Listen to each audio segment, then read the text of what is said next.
The first thing Mara Szabo did when the men in suits walked into her diner was refill the coffee for the trucker at table 4. She didn't look up.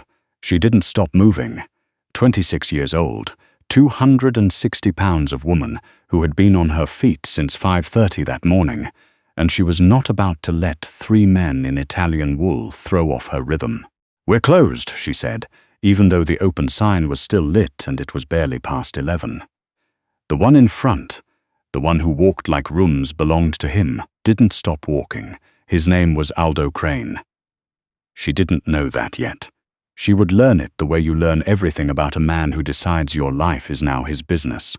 Slowly, then all at once. Aldo Crane was 42 years old, built like something carved rather than born, with grey threading through dark hair at his temples and a jaw that looked like it had been set against a lot of things and never moved.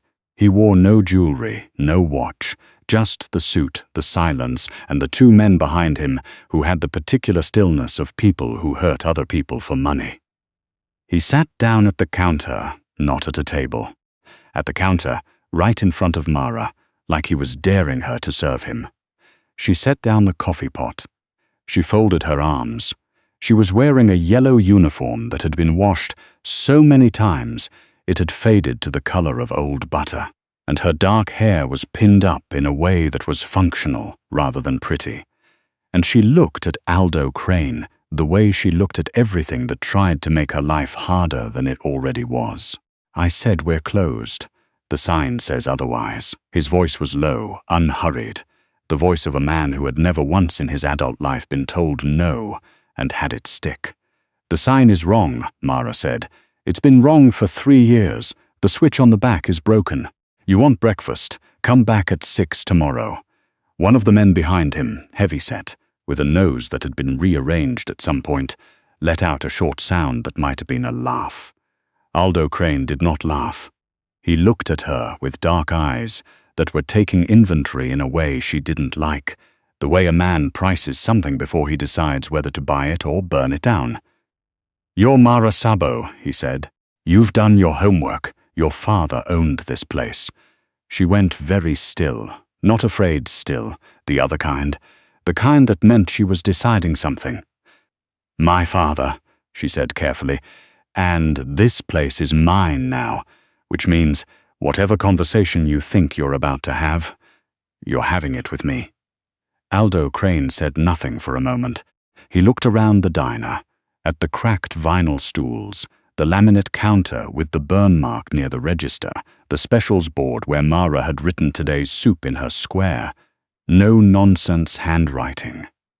He looked at all of it like he was seeing something she couldn't. Then he said, "Your father owed money." And there it was.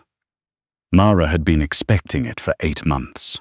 She had been waiting for it since the day she buried her father and found the ledger he'd kept in the false bottom of the old tackle box under his bed.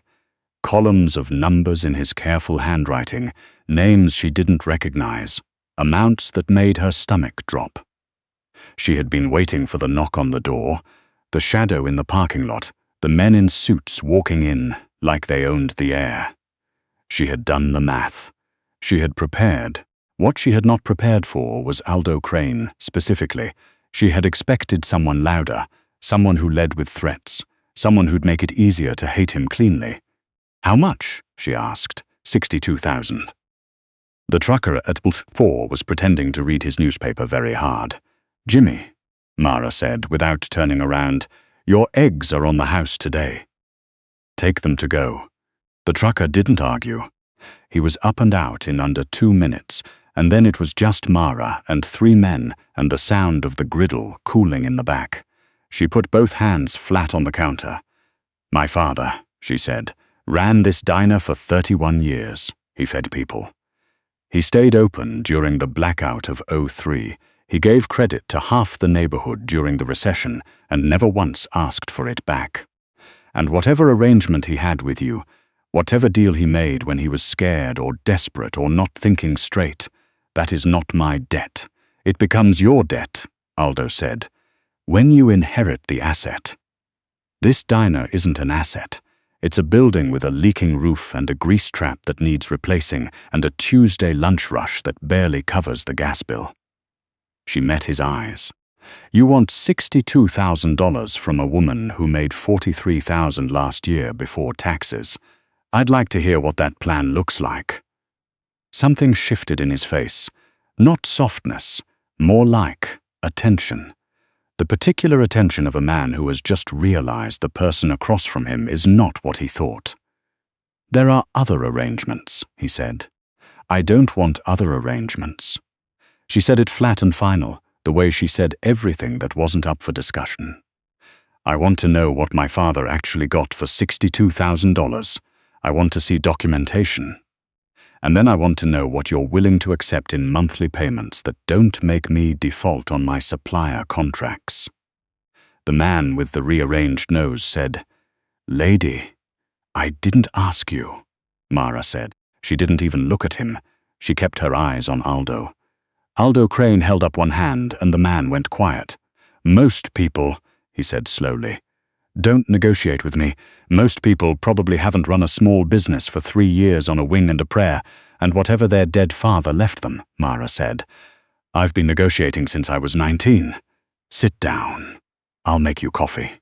Real coffee, not the stuff in the pot. I grind it fresh, and then you can tell me what you actually want, because men like you don't come in person for $62,000. You send someone, so there's something else. The silence that followed was the longest 10 seconds of Mara Szabo's life.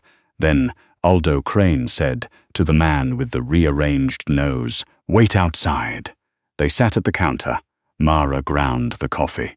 The sound of it filled the quiet diner like something ordinary and grounding, and she focused on it the way she had focused on ordinary things her whole life when the world got too sharp around the edges. Your father, Aldo said, made a different kind of arrangement. Toward the end, define different. He was moving product through the delivery route. Nothing major. Packaging, not goods. He needed the money and someone introduced him to someone who introduced him to me. He paused. I didn't know he was sick. I would have. He stopped. Mara looked at him. You would have what? He didn't answer. She filed that away. So the $62,000, she said, that's not a loan. That's inventory. Partially. I'm not moving product, she said. I need to be clear about that. I don't care what the arrangement was. I don't care how you explain it. I'm not putting anything through this diner that isn't on a menu.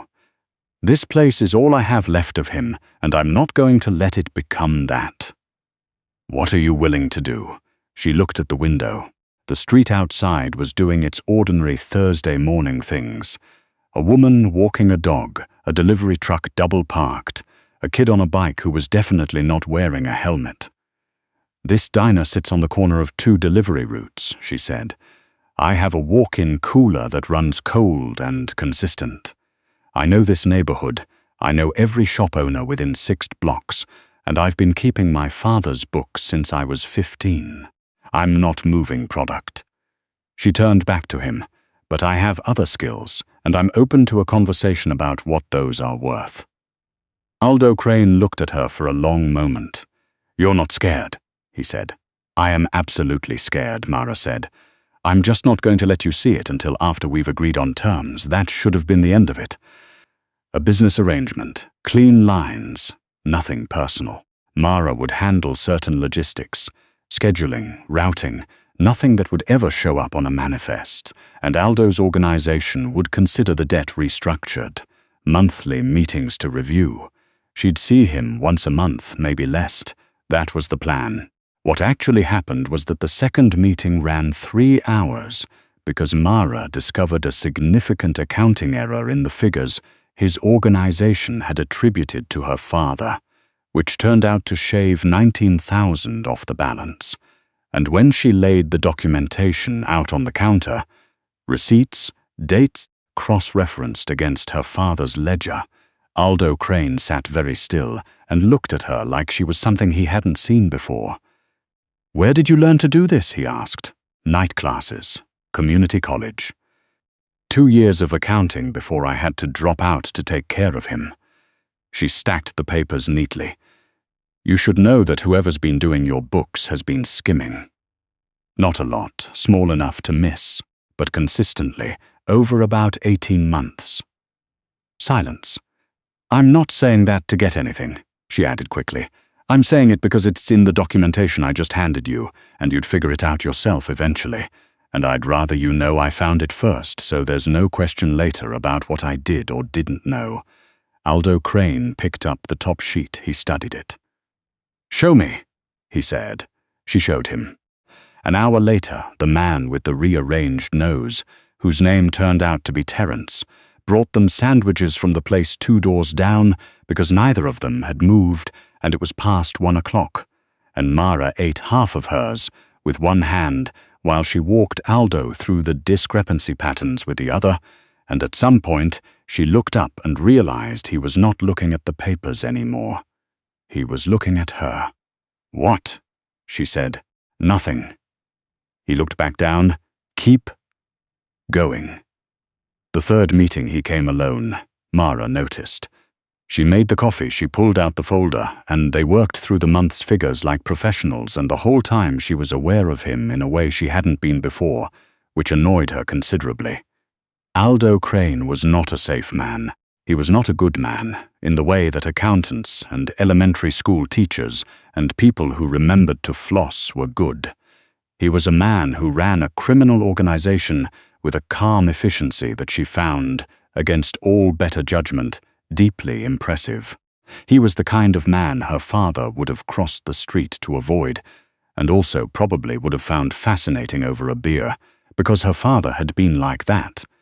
Drawn to complicated things and too smart about them for his own good. She was apparently like that too. You've been redoing the filing system, he said, looking at the folder she'd handed him. Your system was chronological. It should be categorical, cross-referenced by date. It'll save about 40 minutes per review once it's fully converted. You did this on your own time. I did it on Tuesday when we were slow. It took 2 hours. She kept her voice neutral. It's not a favor. It's a better system. He turned a page. My last associate who handled books spent 8 years doing it the old way. Your last associate was also skimming from you, so maybe don't take their methodology as the gold standard. Something happened at the corner of his mouth. Not quite a smile. The suggestion of one, like a word thought but not said. Mara. She looked up. He was looking at her directly, the way he always did. No performance, no angle. Just this straight, unguarded attention that she was starting to realize was more intimate than most people's full effort. I need you to understand what this is, he said, what working with me means. Not the paperwork, the rest of it. I know what it means. Do you? My father didn't just keep a ledger, she said quietly.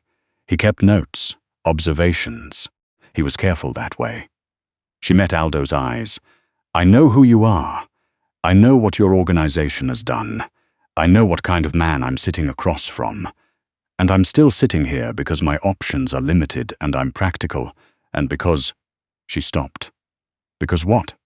She pressed her lips together.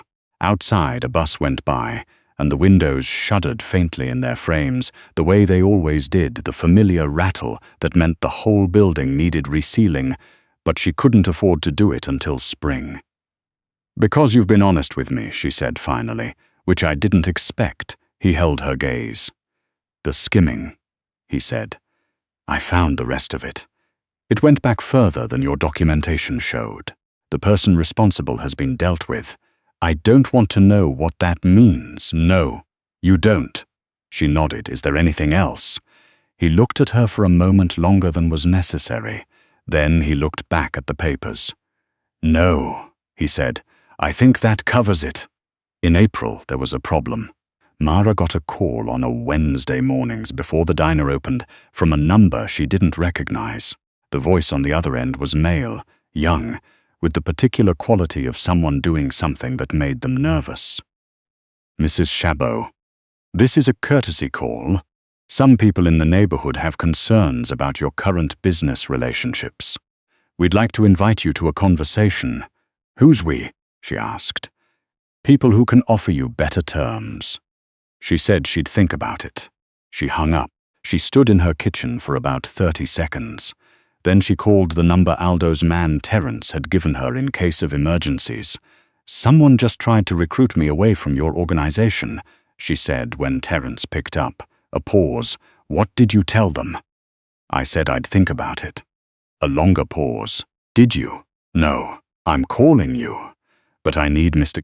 Crane to understand that if this is going to be a thing, if other parties are going to start seeing me as a pressure point, that changes our arrangement. I am not a pressure point. I'm an accountant and a diner owner, and I have enough problems without becoming a chess piece in something I don't fully understand." There was a rustling sound. Then Aldo's voice, quiet and direct. "I'm here." "How long were you there?" "Long enough. Don't take the call again. If they reach out, you tell me immediately." A pause. "Are you at the diner?" "Yes, I'm coming." He arrived in 22 minutes. He came through the back, which he'd never done before, which meant he knew the layout better than she'd realized.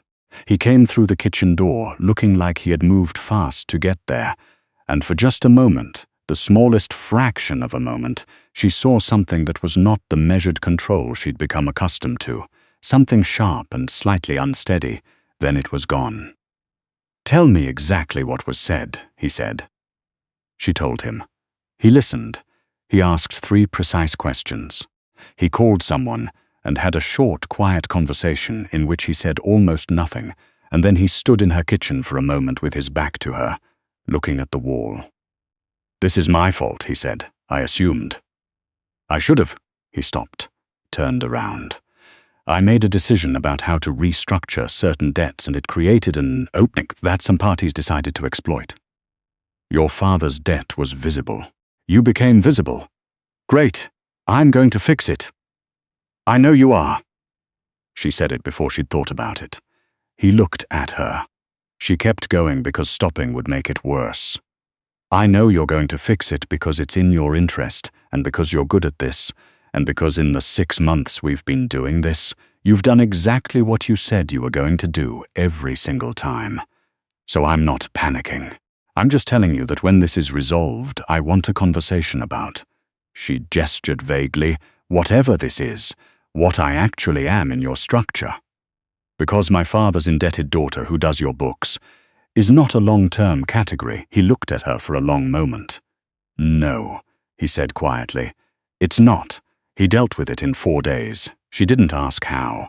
He came back on a Sunday morning when the diner was closed, and she let him in, and she made eggs because it was 10 in the morning, and she was hungry, and she didn't know what else to do with the particular feeling that was building in her chest like weather."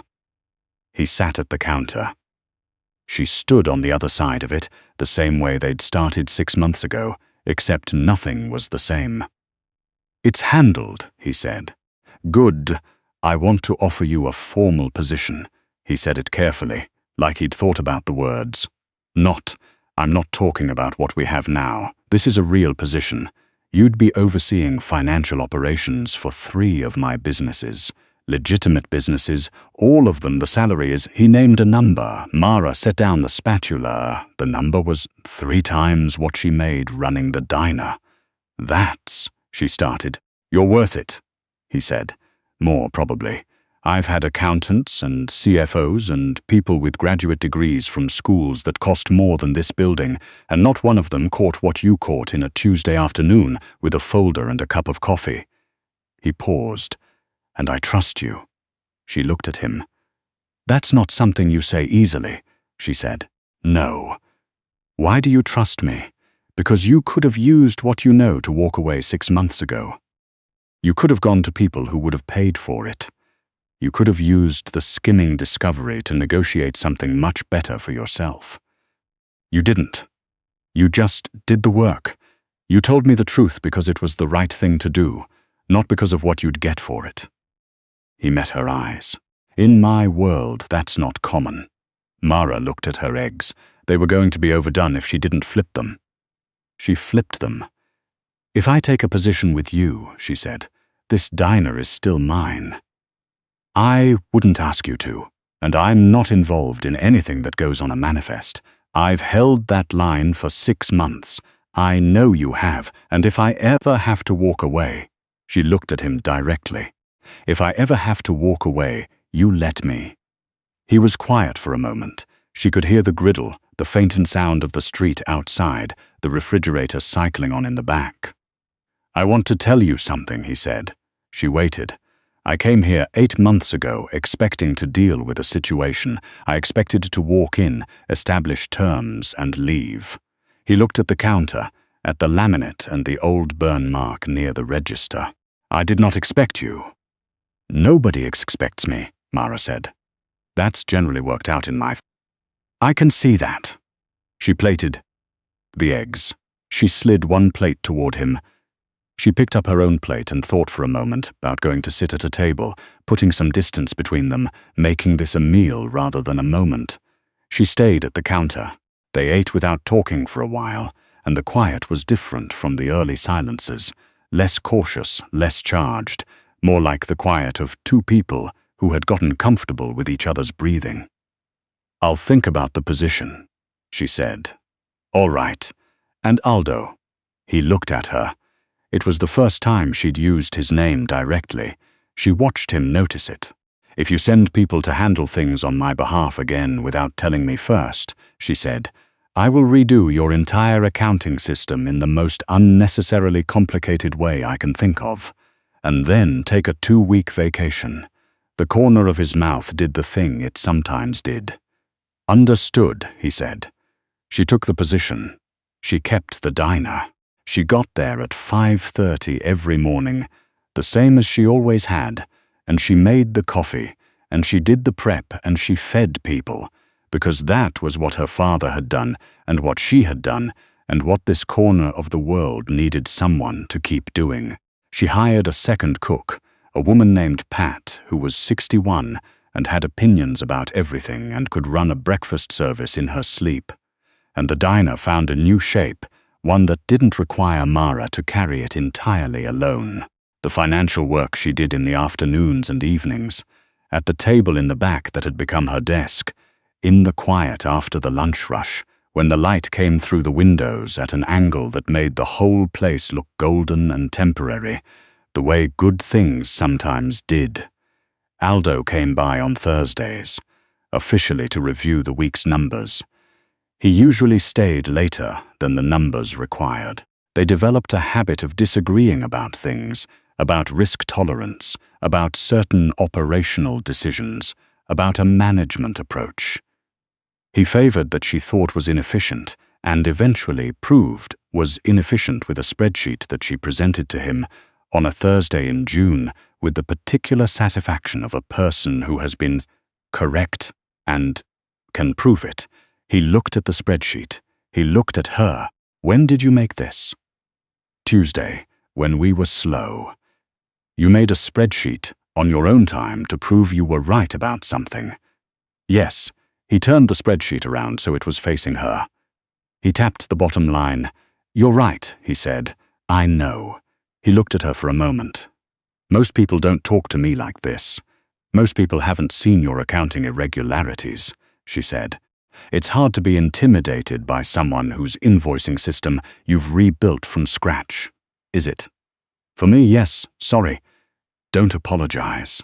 He said it quietly. "I mean it. Don't." She looked at him. He looked back.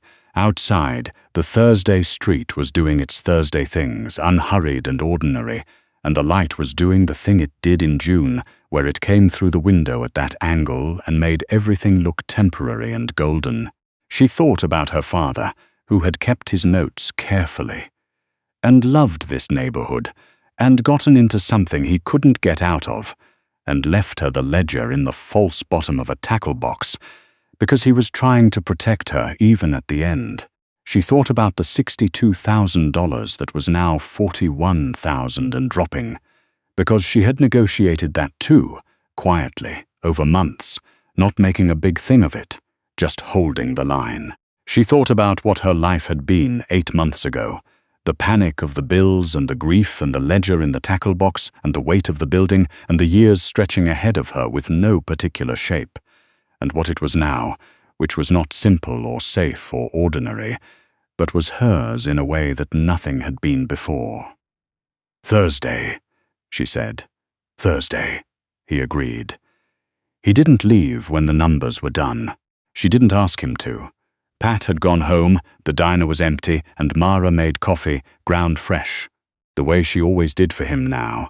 And they sat at the counter in the fading June light, two people who had come to each other sideways through debt and ledgers and a Tuesday spreadsheet and 4 days in April that neither of them had talked about directly, but both of them understood. There was a lot still unresolved. She knew that.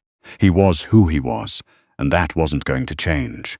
And the world he occupied was not a safe world. And there would be more Aprils. More pressure, more complications, more moments where she had to decide how much she was willing to know and how much to leave in the space between what was said and what wasn't. But he had been honest with her. Every single time.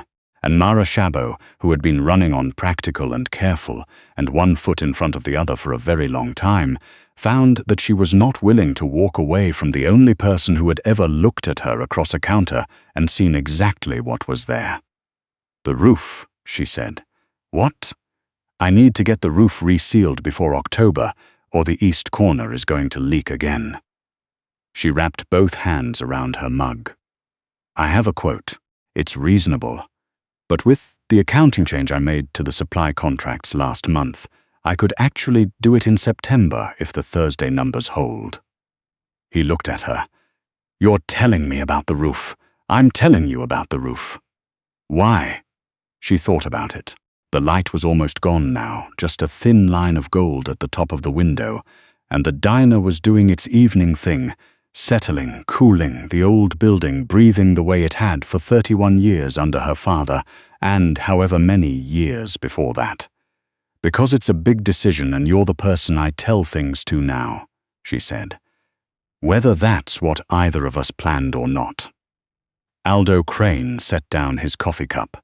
He looked at the woman across the counter, 26 years old, 260 pounds, hair coming loose from its pins, flour on her left sleeve from this morning's biscuits, the most competent and most infuriating and most honest person he had encountered in 20 years of a life that had not prioritized honesty as a quality to seek out in others. He said, "Fix the roof in September." She nodded. "I was going to anyway. I know you were." She almost smiled. He almost did too. Outside, the Thursday street was quiet, and the light was gone, and the sign in the window of the diner was still lit, still broken, still wrong, still glowing its patient orange into the dark, and neither of them moved to change it.